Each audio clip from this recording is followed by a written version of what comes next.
to start with anorexia. The first bullet in anorexia says significant weight loss, fright of becoming fat, and distorted body image, which may also be known as dysmorphia. Usually that's the one criteria that of course comes up under DSM-5 standards that may diagnose you as anorexic. This could also cause amenorrhea in women and of course sexual impotence in men. It's also a disorder that utilizes most compensatory behaviors. It's also got a 4% mortality rate, which is equal to 1 in 5, right?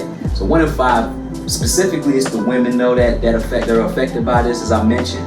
But as you can see in the next bullet, they do affect different cultures and backgrounds, i.e., bisexual and gay men. Bisexual and gay men oftentimes can have the same outlook or the same perception on looks as women, right? They can kind of look at themselves the same way as women do, and they may think, oh, I'm too fat, or even if they're skinny, they pinch a little, something, maybe an oblique, a love handle or something like that, and they may decide, to take extreme measures. The next one we have is bulimia.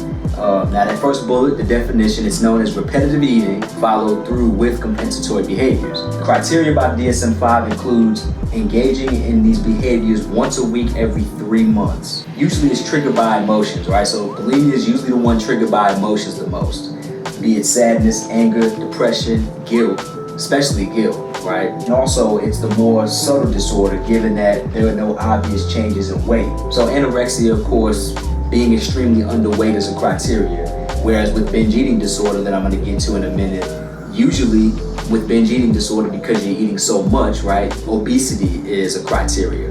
Well, with bulimia, typically weights don't fluctuate the same way the other two do. That's why with bulimia, that's the one that, it's the more subtle disorder, because it's the one that, takes a little bit longer to diagnose you with. And 1 to 3% of the population experience this.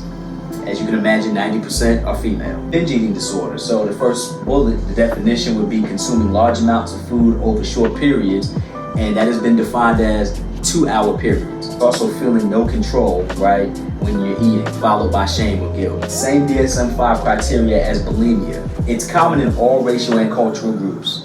Now, it's usually triggered by depression, anxiety, and stress.